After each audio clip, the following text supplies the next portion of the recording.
What's up, everybody? Welcome to the video. And yes, we survived Hurricane Ian. Fortunately, just got power back a few hours ago. But if you don't know, I live right in Fort Myers. We got absolutely hammered and I was worried was not going to have power for the weekend, but we are good. So we are here talking some NFL DFS for week 4 of the NFL season over on DraftKings and a little bit of FanDuel as well. I do enjoy playing over on the blue site.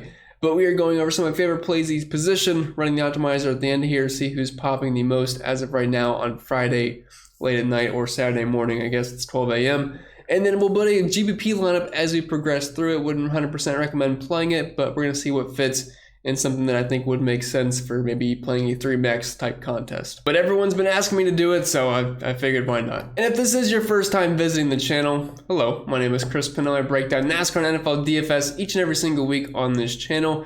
You can also find me over on Stochastic when I'm in season doing NASCAR and baseball live before lock shows, and writing some tournament articles over on the website if you ever want to check those out. And if you do end up enjoying today's free content, the only thing I ask in return, if you can just leave a like on the video, subscribe to the channel if you're brand new, and hit that bell so you know if whenever I post new content. And feel free to leave a comment down below saying whatever you wanted to say besides telling me I wear lipstick. I get it. The camera makes it look nice and red. Maybe my lips are just a little bit more red than I want them to be, but you're not original. I've heard it many times. Just get over it. And don't forget to check out the sponsor of the show, Prize Picks. They do make these videos possible, and they're possible either way, but it does sound nicer to say out loud. But they are an awesome website. I highly recommend playing on it. If you don't live in a legal betting state, this is your work a way around it, because I live in Florida. It's exactly what I have to do, and you can bet the over-under on just about any single prop you can think of. So if you're interested, make sure you use promo code CPEN. Take advantage of the instant deposit magic bonus up to $100. There's no strings attached. It is free money. Use it to your advantage either at PrizePicks.com. You can use the link down below. But with that being said, I think that'll be it for the plug. So without further ado, let's dive right into it. And as always, we will start with the quarterback position. And if you do want access to the sheet that I am previewing for free over on YouTube, link is down below in the description for that. It's also the beginning of the month, so it's the best time to check it out. I got NBA coming very soon. We still have a few days of baseball left for the regular season. NASCAR is getting posted each and every single week, and obviously the NFL for all the showdown slates, but get access to the optimizer as well, ownership projections, Discord community, cheat sheet, bunch of fun stuff. Check it out if you are interested. Anyway, let's talk some quarterbacks, and we have 3 really good ones up top, and Justin Herbert's no slouch as well, but I'm talking the 8K range. That consists of Josh Allen, Lamar Jackson, Jalen Hurts, all within $100 of each other, at least sequencing, I should say. We'll start with Josh Allen and also Lamar Jackson here. They're both in the same game. We have a 51 point over-under, 27 point implied team total here for the Buffalo Bills, 3-point favorite on the road in Baltimore. The Ravens, only a 24 point implied team total, but I'm expecting a pretty good game here. Now, this game did open a bit higher on the over-under, but it just looks like we have some unfortunate weather that might affect a little bit of scoring here. Now, I'm not really one to overreact too much to weather, but there is around 20-mile-per-hour winds in potential forecasts, which will hinder the passing game, at least down the field. It's nothing I would really completely fade it over. And if people are going to overreact to that, I'll be more than happy to jump onto this game at some lower ownership. Although, as of right now, it does look like a couple of these builds are going to be pretty high owned. Josh Allen's obviously always going to get ownership. Stephon Diggs looks like one of the highest owned players in the entire slate. But Lamar Jackson, again, looks like he might go a little bit under-owned. The past 2 weeks, he was 4% in one of my 3 maxes. And then last week, I unfortunately did not play him. I didn't like the spot versus New England. He was, I believe, 0.7% owned, and what do you know, breaks the slate once again. So I'm willing to go right back to the well here with Lamar. And the great thing is, we don't really need him to pass that much anyway. Yes, it's nice, the passing touchdowns he's been getting this year, over 3 per game, which I wouldn't say is sustainable, but he's been awesome on the ground the past 2 weeks, so don't really care about the win too much with that anyway. Although, I don't want to bounce around too much. We'll stick with Allen here. He's been great so far this year. 340 passing yards per game, 3 passing touchdowns, throwing the ball nearly 40 times per game with an 80% completion percentage. Hard not to like him here, especially versus this Ravens defense that's been getting torched through the air this year, allowing over 360 passing yards per game, nearly 2.5 passing touchdowns, the second most points per game to the quarterback position, and also 15th DVA versus the pass. So yes, if you have the money for Allen, I don't care too much about the weather. If it looks miserable on Sunday, yeah, we will adjust. But as of right now on Friday night, Saturday morning, if it's just going to be 15, 20 mile per hour winds, I can live with that. I'll still play Allen, although I guess it hurts the ceiling a little bit, but I think that would affect Lamar a little bit less. And if he's going to be much lower owned than Allen, give me that in tournaments because we can pair him up with Mark Andrews, and that sounds really good to me. Now, even with that, you can still use Stephon Diggs, who will be high owned, but we'll talk about that when we get to wide receivers. But I like both these guys a lot. It's just Lamar's going to be lower owned in tournaments, which does entice me because obviously the ceiling is extremely high for him. Then we have Jalen Hurts, $8,200. He's been a machine this year. The Eagles look fantastic. 26-point implied team total here at home versus Jacksonville. They're 6.5-point favorites. And we don't usually like playing Hurts because of what he does in the passing game, just really what he does on the ground. But he's killing it on both ends this year. I mean, over 300 passing yards per game. Only a touchdown on the third, but maybe that goes up. But he's just been killing it this season. 9.3 yards per attempt, 55 rushing yards per game on 7 design runs, and a rushing touchdown per game as well. And the addition of A.J. Brown's been huge for this offense. He's looked awesome. Devonta Smith has looked great the past 2 weeks. So I like him. It's just for $100 more, I can get Lamar, which feels pretty nice in a game that I think is going to be a bit more high scoring. And for $200 more, I can get Josh Allen. So I don't think Hurts is going to have insane ownership. I do think he'll definitely be in the top 5 as far as quarterbacks are concerned this week. He's a fine play. It's just, it's really tough when you get Lamar and Allen for $200 or $100 more, because the past few weeks we've had Hurts in the 7K range, which is a little bit easier to get to. And then speaking of the 7K range, we have Justin Herbert this week at $7,100, who is a guy I am definitely looking to target here on the road in Houston. 25.25 implied team total here for the Los Angeles Chargers. He's going to be without Keenan Allen, but I still think he's capable of having a pretty big game here with Mike Williams and some of the other weapons that he can spread the ball around to. And I know there might be some concerns with the injury that he had, but he did throw the ball 45 times last week, so if he can do that, I have no concerns here versus Houston. Over 300 passing yards per game, 2.3 touchdowns, and throwing the ball nearly 40 times per game. So far, Houston this year, they've been a lot easier to run on, but not a defense I'm really concerned about. Yes, they are allowing the 7th fewest points per game to the quarterback position, but we're dealing with some pretty small sample sizes, and they also had to play Justin Fields last week, so it's not like that was a tough task or anything. So I think Herbert's a fine play in tournaments. Won't go there in cash games, but pretty easy to stack that one up. Then you have 2 cheap quarterbacks that look like they're going to pull some ownership in this week, and Marcus Mariota is a guy that I think you could probably get to in cash games and feel all right about it this week at $5,600, facing the Cleveland Browns at home in the Dome in Atlanta. Only a 1-point spread here, 47.5-point over-under, which is not bad for some of the prices you'll see in this game. Now, Mariota, you're going to see some shades of red here. He's not a guy that's really going to wow you in the stat sheet. 213 passing yards per game with a passing touchdown, only throwing the ball 25 times per game, and less than a 70% completion percentage. Runs the ball a little bit, 30 rushing yards per game, which is not bad. It's a decent floor, 5 design runs per game. If he can get you a rushing touchdown, you'll feel pretty good about it. But the Browns defensively this year, they have some good names on paper, but it just does not come to fruition on the field. They're 21st DVA versus their pass this season, and 21st versus quarterbacks. If Mariota can get you 200-plus passing yards, a touchdown or 2, whether it be on the ground or through the air, it's not bad at his price point. He might be a little bit too high on for me in tournaments. It's kind of easy to stack this up, though, with a guy like Drake London or Kyle Pitts. I just worry about the ownership, because if he's going to be top 3 in QB ownership, it doesn't feel great for a guy like Mariota.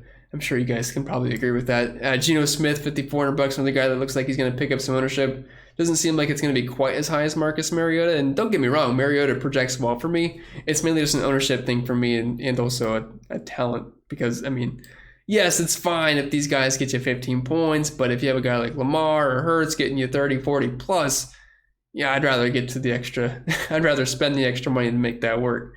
But it also depends on the rest of your roster construction and how you want your lineup to look. But Geno, it's just a good spot here versus Detroit. Their defense has been really bad this year. They're allowing the 4th most points per game to the quarterback position, and also 19th DVA versus the pass. I wish all the good players for Detroit were playing, although it looks like they're dealing with a lot of injuries this week. No DeAndre Swift, no Amon-Ra St. Brown. They're missing a couple of other guys as well. So it kind of makes it lose its luster a little bit in tournaments. But at his price point, you can easily stack him up with a guy like DK Metcalf or Tyler Lockett, which people are going to do this week. So I don't mind it. I don't think I'd get the Geno in cash games. And even then in tournaments, I feel like Geno might be a little bit higher owned for my liking. So we'll see where I land. But if you do need the savings at the quarterback position, I like these 2. a decent amount. I also think Derek Carr is going to pick up some ownership, but that doesn't feel that great. And moving over to our lineup, obviously we're going to start with the quarterback spot. There's a lot of ways we can go. I'm going to go with Justin Herbert just for this build here, just because it kind of puts you right in the middle. We're not going top dollar. We're not going down in the middle. We're just pretty much going balanced here. So we'll plug in Justin Herbert. Obviously, we're going to have to grab a pass catcher or two with him, and we'll run it back with like a Brandon Cooks. But let's talk about running backs first before we do that. And moving on to the running back position, it gets worse. I thought last week was pretty rough, but it's bad again this week. And the most popular play in week 3 ended up getting hurt with a knee injury at the very beginning. So running back just sucks this year. So I really just think it makes a lot of sense just to save your money, spend up for some wide receivers, spend up for some of these quarterbacks. It just seems way worth your while. Although we have some really nice value running backs this week. And the only one I think maybe worth spending up on is Saquon here at $8,000, just because we know what we're getting out of him. We're getting all the work. He's a talented running back. He gets some work in the passing game. 105 rushing yards per game this year on nearly 18 carries, 6 yards per carry. That's not going to be sustainable. I think it was almost 10? Or was that DeAndre Swift who I'm thinking of? But he's ripped off a couple of big runs, and obviously I don't think that's going to stick. But the really nice thing here is the 5 targets per game, nearly 4.5 catches on a nearly 18% target share. And the Bears' run defense this year has not been great, allowing 115 rushing yards, 20th versus fantasy running backs, and also 22nd DVA versus the run. So while I don't think he's a must-play, if you are spending up for a running back this week, Saquon's the guy I prefer the most. And you can save some money from guys like Jonathan Taylor and Christian McCaffrey, which, to be honest, I feel like they don't really seem worth their price tags at all. I'd rather get the Saquon there. And then we have the value running backs, 2 guys that are going to be extremely popular this week. If you're playing cash games, really even 3-max or tournaments, I'm fine with just eating the chalk here at running back. But we have Jamal Williams, $6,100. No DeAndre Swift, no really anybody for Detroit. Facing Seattle, not a good run defense. They are 3.5-point favorites at home here, nearly a 26-point implied team total, which should be a decently high-scoring game. Give me all the Jamal Williams. Whenever I play DeAndre Swift, Williams comes in and steals a touchdown or 2 anyway, so at least we don't have to worry about DeAndre Swift coming in and stealing any work from Williams. It sounds weird saying it that way, but so far this year, for the Seattle Seahawks, they're allowing the 3rd most points per game to fantasy running backs, over 130 rushing yards per game. Also nearly 7 catches and 55 receiving yards, which we know Jamal Williams does have receiving upside. So I like him quite a bit here. Obviously, no DeAndre Swift, no anybody. The touch is going to get funneled to guys like Williams and TJ Hawkinson, in my opinion, for this game. So it's going to be hard to beat him here. And I think he's probably going to be the highest owned player on the slate. Then Khalil Herbert in a very similar situation to Williams where the starter's out, so it's just basically plug in the backup. And Herbert looked great last week. He might even be better than David Montgomery. I'm not really sure, but had a fantastic fantasy game. I want to say well over 30 fantasy points. This is basically just a guy filling in for the starter. Don't really have much else to say here. Don't care about the matchup. I would take the volume below 6K at a position that's absolutely awful. But if you can give me 15 plus touches at this price point, I'll take it. And then Josh Jacobs, $5,500. It looks like he's going to bring in some ownership, but I absolutely hate playing Josh Jacobs. But he's a 2.5-point favorite at home, 24-point implied team total. If you play Jacobs, you always need him to fall into the end zone, because if he does not, you're not usually going to be happy with the output. Like, the volume's fine, 14 carries per game. It's all right for a guy at $5,500. Well, only 64 rushing yards, 4.6 yards per carry, which it's not terrible. But 2.5 targets per game, under 20 receiving yards, does not have a rushing touchdown this season, actually a touchdown in general. If Jacobs does not score, you're just not happy. So if you're playing him, no, you better hope he gets into the end zone. But he does make things work, and if you can't afford Saquon and you want to play 3 running backs, which a lot of people like to do in cash games, I am fine just using these 3 cheap guys, because outside of these 4, there's not a running back I really like besides these guys. Maybe Austin Eckler. Maybe, but he has not been that good this year either. And then moving over to our lineup, I'm probably just going to plug in the 2 cheap chalk guys. Yeah, I know, it's high owned, especially for like a tournament build, but you can play chalk in tournaments. You just have to find a couple of pivots in there to make it work. This is not a millionaire type kind of build here. We're just more of like a single entry and a 3-max. So we're just going to plug in these 2 guys. We have still over $5,000 factoring our cheap defense. We can make a lot of things work in this build, so it should be a fun one. And moving on to wide receivers, long list as always, but there's so many good wide receivers in the NFL. And instead of hitting on each and every single one, as I always say with receivers, it all comes down to who am I playing at quarterback, what games am I stacking up, who are my run back options with those given stacks. Because there's so many guys we can talk about the receiver position each and every single week. But we have to correlate our lineups, especially if we are talking tournaments. So for example, if you're playing Josh Allen, you almost have to play Stephon Diggs. But also you have to think about who am I running that back, because you don't always have to have a run back option, but I usually try to. And for Baltimore, you got to factor in a guy like Rashad Bateman or Mark Andrews. A.J. Brown, if you're playing Jalen Hurts, he's one of those guys you can play naked because of the rushing upside, but A.J. Brown's been a beast this year. And I should pull up their target numbers for you guys because I'm sure that's what's probably more interesting. But he's got near 33% target share this year and close to an 80% market share of the team's air yards and over 100 receiving yards. He's been a beast. Michael Pittman's going to be a target hog. I don't really like this game too much at all. I mean, we have the Tennessee Titans and the Indianapolis Colts. Maybe people want to play Jonathan Taylor. I'm not one of those guys. Like, I think he's fine. It's just he's so expensive, and I just hate trusting running backs this year. But Pittman should definitely be able to eat up that Tennessee secondary. Just really comes down to how good is Matt Ryan going to play. Mike Williams, for the specific lineup we are building, since we have Justin Herbert and no Keenan Allen, it just makes a lot of sense to play Mike Williams. Did do his disappearing act in the one game, but bounced back in a big way and looked like a complete alpha dog, was destroying the defense. So we're going to plug him in for this lineup. Just makes the most sense with no Keenan. CeeDee Lamb, yes, I know we have Cooper Rush, but Rush does not look terrible, so I don't mind playing CeeDee here. He's under $7,000. Had a good week, but he could have had an even better week. He did drop that more than likely a touchdown, had a couple of other bad drops as well. But we know the talent and upside is there, even with Cooper Rush under center. And if you look at the matchup, it looks really good. They're allowing the third most points per game to the wide receiver position. Washington, that is, and they're also 28th DVA versus the pass. So at this price point, I think Lamb does look like a pretty good play here at home. Also, Christian Kirk, I don't think anyone's going to get to. I'm assuming single-digit ownership. And if you are stacking that Eagles game up, he's the most obvious run back option here. I know the price is starting to get up there, and it's only a 19.5 point implied team total, but the targets are there, and he scores a touchdown, it feels like, just about every single week. 8 targets per game with nearly 90 receiving yards, touchdown per game, and a 26% target share. I like him in tournaments. I'm not sure how much I'm going to get to Christian Kirk, especially if I'm doing like a hand build or a 3-max. But if I do stack the Eagles in that one of those, I will try to make it a point to get Christian Kirk as a run back option there. Amari Cooper, I am not going to personally play Jacoby Brissett, but if you are using Marcus Mariota with a Drake London, who's right below him, I think Cooper's fine as a run back option there. He's looked really good the past couple of weeks. Talent stuff there. Drake London, the rookie, 33% target share, 8 targets per game, 7 receiving yards. I like him. It's just if he doesn't score a touchdown, I'm not sure I'm going to be super impressed at $6,100 because I know the targets are nice, but they're targets from Marcus Mariota, so it's not like it's anything too enticing. But digging into the end zone last week, we'll see if he can do it again. Deontay Johnson, he's a fine cash game option. Target hog, pretty much a lock for double-digit targets almost every single week. Just quarterback play is not the greatest, but does have some nice air yards this year. Actually, the most, I believe, of all these wide receivers we have that I am talking about, and just over 10.5 targets per game. Tyler Lockett, if you're using Geno Smith, fine correlation play there. DK Metcalf should see the tougher matchup on Detroit. We know this defense is definitely leaky, so if Lockett can just get open for a deep ball, maybe might be a little bit too much for me to ask from Geno Smith. But $1,500, I think it's worth it. Is averaging 7 catches per game on just over 8 targets, so the catch rate's been very good for Lockett.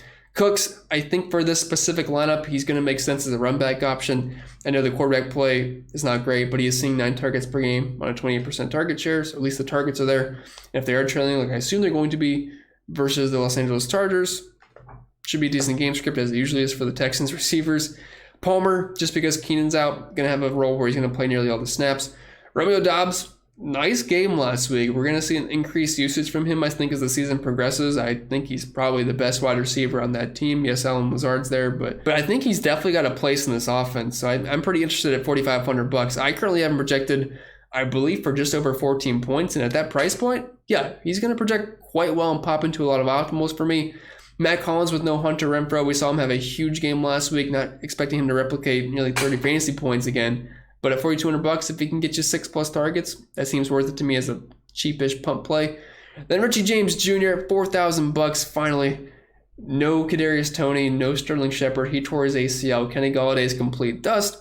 Makes sense that Richie James should see some targets in this game at this price point. If he can get you a handful, maybe 6+ here versus a Bears defense that has not been that great in coverage this year, it doesn't take too much for him to hit value at a $4,000 price point. And moving back over to the lineup here, pretty much already told you guys what I'm going to do, but we're going to plug in Big Mike, $7,000 to pair up with Justin Herbert.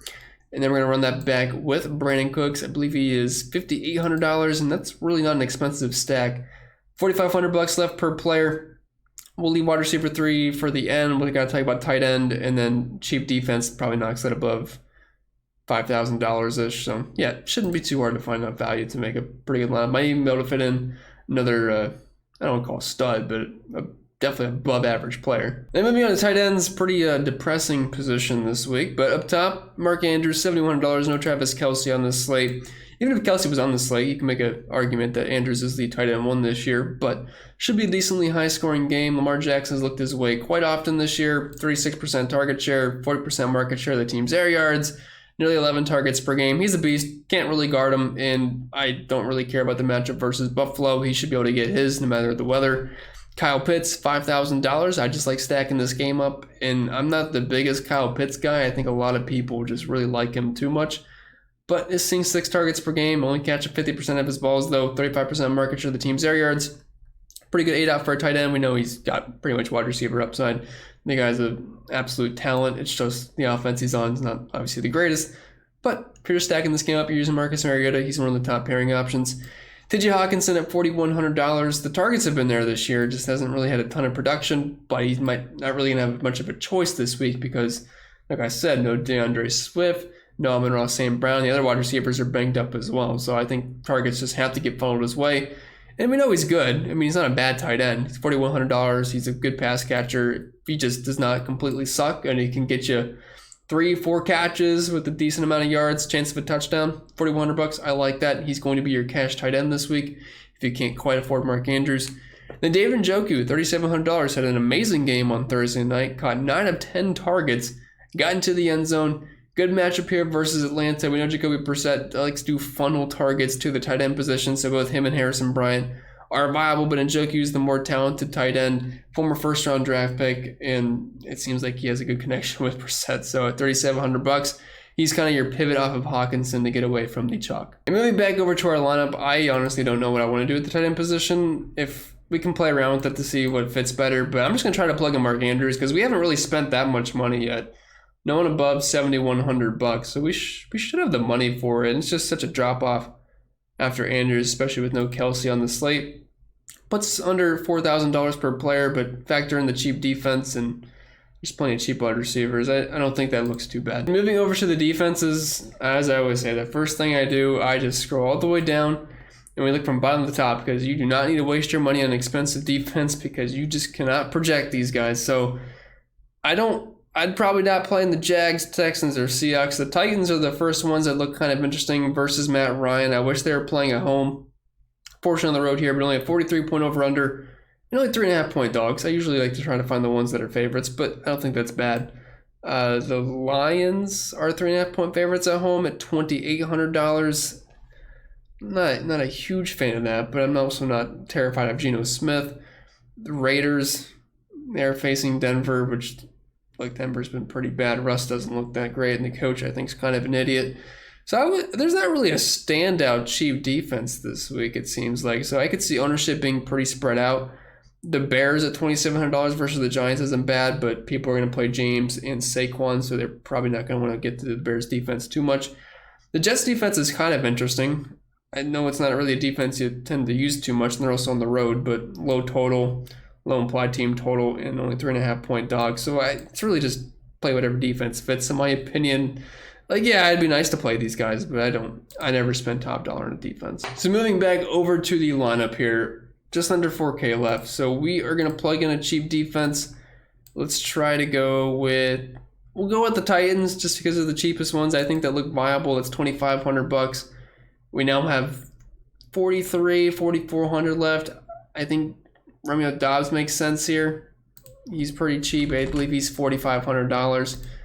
So he fits in nicely. That leaves you $4,200 left for the last spot. That could be a running back or a wide receiver, although good luck finding a viable running back at $4,200. So some of the first guys that pop up, I'm not playing Equinemius St. Brown, not playing Sony Michel. I believe Matt Collins is $4,200 though, if I remember correctly, which he is, yes. And I don't mind that. I mean, 11 targets in week 3, 8 targets in week 2, 33 points last week. I don't think that's a bad fit there. I know a lot of people like to go through running backs, but it's such a bad position this year. I am more than fine with going with an extra wide receiver in the flex spot. So that's not bad. I mean, you have the Herbert Williams connection, ran back with Brandon Cooks. I'm not saying it's my favorite stack, but just for this build, you have the 2 chalk running backs here.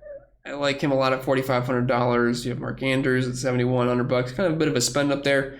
If you wanted to go cheap at tight end and interchange that, you could make that like a TJ Hawkinson or a David Njoku, who I believe is only $3,700, and that leaves you $7,600 left, which you could get like an AJ Brown or Michael Pittman or an Aaron Jones if you want. But you can certainly play around with it. Lots of ways to go.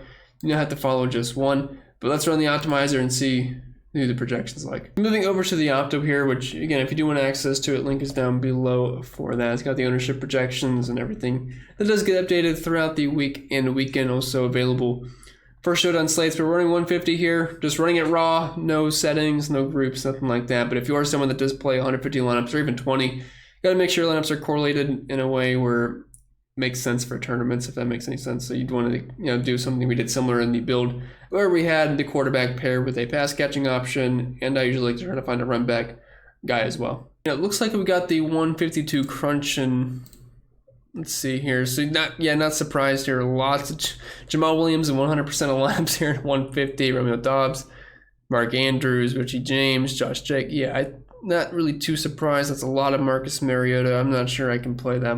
Obviously, I'm not going to play that much Marcus Mariota, but I'm not sure he'd even be my highest on quarterback. But yeah, not too surprised at who's popping the most, and we'll see what changes throughout the weekend, but I don't think too much would change. So I am going to land on a lot of these guys for sure. But that being said, that's all I got for you this week. Only doing the one video. Apologize, just haven't had power, so I don't have enough time to do another one. But hopefully this was helpful. And if it was, make sure you leave a like down below. Subscribe to the channel if you're brand new.